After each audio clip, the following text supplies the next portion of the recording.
En esta oportunidad quiero seguir considerando el testimonio de la iglesia de Tesalónica a través de la carta que Pablo envía. Y se escuchan cosas maravillosas de esta iglesia. Veíamos el día de ayer su crecimiento espiritual basados en una vida de fe y en una vida de amor hacia los santos. Pero Pablo sigue hablando de su testimonio y dice la escritura en 2 de Tesalonicenses 1:4.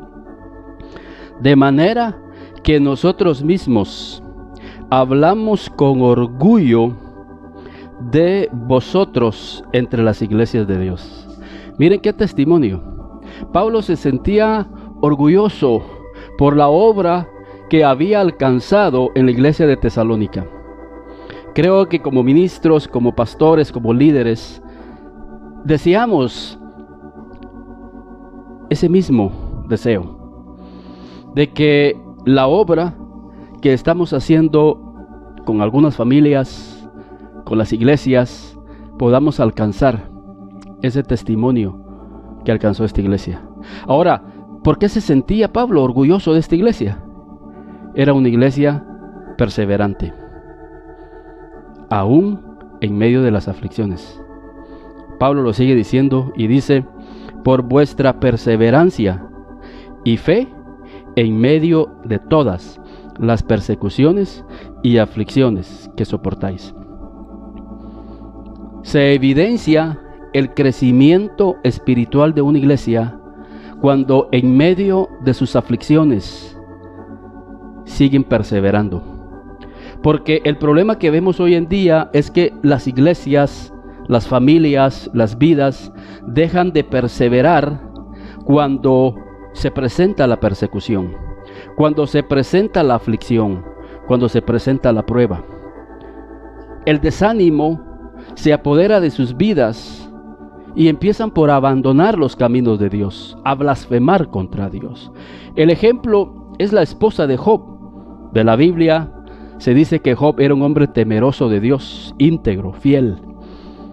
Pero la esposa, que tipifica al cristiano que deja de alcanzar la perseverancia en medio de la aflicción, le dice a su esposo: maldice, ¿aún mantienes tu integridad a Dios? Maldice a Dios y muérete. Porque de eso se trata, la integridad a Dios en medio de nuestras aflicciones. Que nos sigamos manteniendo fieles, que nos sigamos manteniendo íntegros cuando se presenta la adversidad, cuando se presenta la aflicción.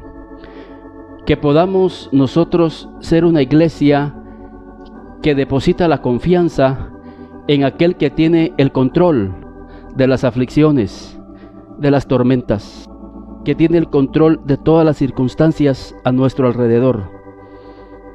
Es la evidencia, dice en el versículo 2, imagínense qué precioso, en el versículo 5. De manera que nosotros mismos hablamos con orgullo de vosotros entre las iglesias de Dios por vuestra perseverancia en medio de todas las aflicciones. Miren versículo 5, esta es una señal evidente del justo juicio de Dios, para que seáis considerados dignos del reino de Dios. ¿Tú te quieres considerar digno del reino de Dios? ¿Quieres tú ser parte del reino de Dios? Tienes que ser una iglesia que en medio de las aflicciones tú sigues perseverando, tú sigues siendo íntegro. Tu fe es tal que creemos que Dios tiene el control de esa situación y que de nuestras bocas no van a salir palabras corrompidas de duda hacia nuestro Dios. En nuestra vida habrá alabanza, habrá adoración, porque queremos tomar de ejemplo la iglesia de Tesalónica, que en medio de sus aflicciones era una iglesia perseverante, era una iglesia que le creía a su Dios, quien era el que lo llevaba por en medio de esas tormentas hacia el propósito de Dios para sus vidas y para sus familias.